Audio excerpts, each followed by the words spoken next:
Welcome to the One-Year Book of Mormon. A non-Mormon reads through the Book of Mormon. 2 Nephi, chapters 19 and 20.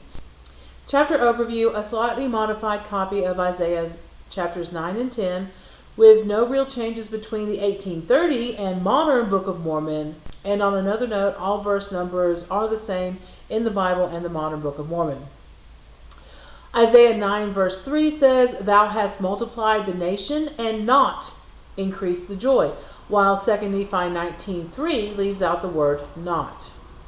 Presumably, Joseph Smith either overlooked this small word or couldn't comprehend that the passage could contain it. After all, it's a messianic passage and one of the most famous ones at that, and the coming of the Messiah is joyful and joyous, is it not? But the passage, as Isaiah wrote it, is overall negative and depressing, with only bits of light and joy. We have words like dimness, vexation, afflicted, darkness, shadow of death, confused noise, garments rolled in blood. And to those who are optimistic, for example, in verse 10, they say, sure, they've had bad times, but they will come back and be stronger. For example, replacing bricks with hewn stones.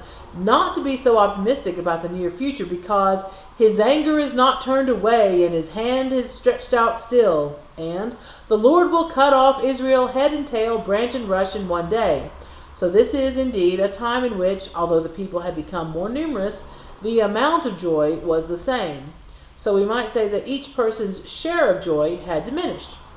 Put it in money terms, it would be like the nation of Israel had $1 million that was split either between 1 million people, so everybody had $1, or between 10 million people, so everybody only had a dime.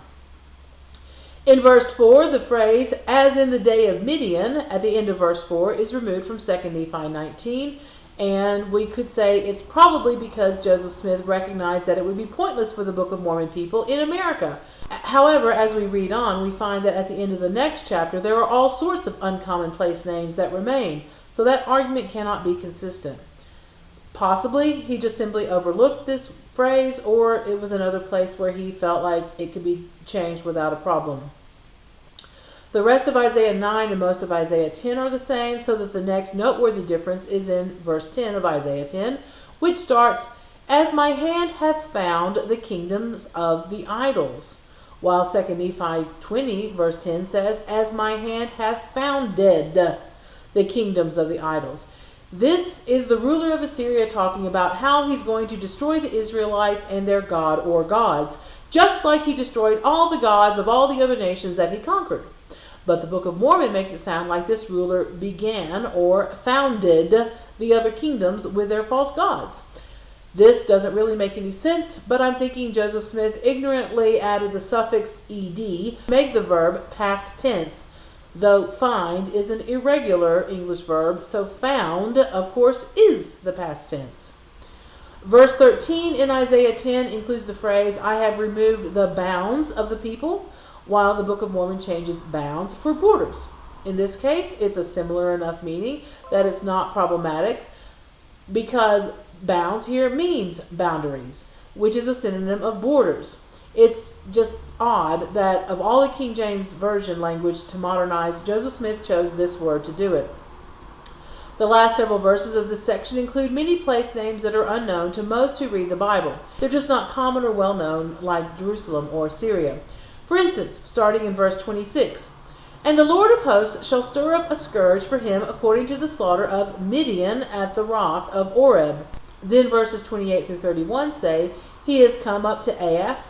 He has passed to Migron. At Michmash he has laid up his carriages. They have taken up their lodging at Geba. Ramah is afraid. Gibeah of Saul is fled. Lift up thy voice, O daughter of Gallim. Cause it to be heard unto Laish, O poor Anathoth. Madmenah is removed. The inhabitants of Gebim gather themselves to flee." So it's odd that Joseph Smith would earlier remove a reference to the day of Midian, as if that would be incomprehensible to Nephi and or his offspring, but not these multiple place names that were much less well known than Midian, and that actually include the name Midian in verse 26. So again, the Book of Mormon makes no sense.